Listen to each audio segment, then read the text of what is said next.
from Classic Films, please.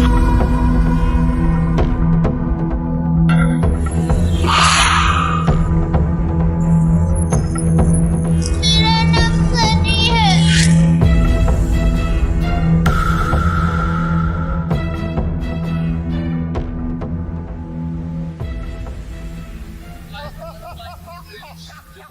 तभी एक लड़की को खून की उल्टी लगातार होने लगी।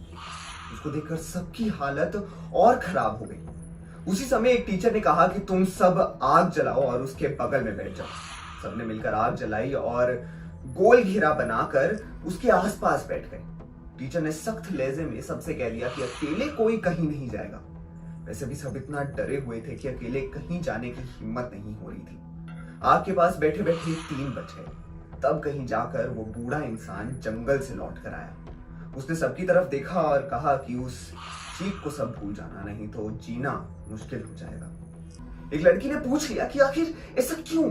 तब उसने ढाबे वाली बात बताई। उसने बोला कि एक टाइम था जब यहाँ लोग आते थे। बहुत सी दुकानें थी।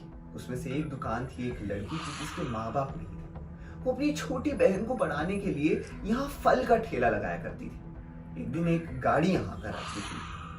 उसमें से वो कुछ लड़के उतरे और उन्होंने उससे फल नहीं बल्कि उस लड़की ईला को डिमांड किया। ईला के मना करने के बाद भी वो उसे जबरदस्ती गाड़ी में बिठा कर ले गए। फिर 3 दिन बाद ईला की लाश जंगल से मिली बिना कपड़ों के। तभी से वो हर गाड़ी, बस, ट्रक सबको उस लड़कों को ढूंढती है। इतना कहकर वो ढाबे के अंदर चला गया। तभी ड्राइवर भी टायर बदलकर उस बस को लेकर ढाबे के पास पहुंचा। सभी लोग भगवान का नाम लेते हुए उस बस में बैठ गए। टीचर ने बस में बैठते ही सबको कहा कि कोई एक दूसरे से बात नहीं करेगा, सीधे सब सो जाओ। टीचर की बात मानकर सब चुपचाप बस में ही सो गए। उसके बाद पिकनिक स्पॉट पर पहुंचे और करीब 1 हफ्ते बाद घूम कर आए।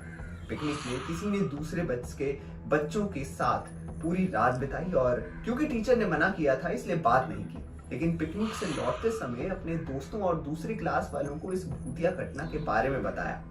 आज पिकनिक का नाम सुनते ही यही भूतिया ढाबे की कहानी अंकिता के मन में आ जाती है और अपने बच्चों तक को पिकनिक भेजने से उसे डर लगता है। भूल भुलैया 3 की कहानी भी कुछ ऐसी ही हो सकती है। आपके क्या विचार हैं? हमें कमेंट सेक्शन में अपनी राय जरूर बताएं और देखते रहिए हमारा चैनल पॉलीग्राफ स्टूडियोज।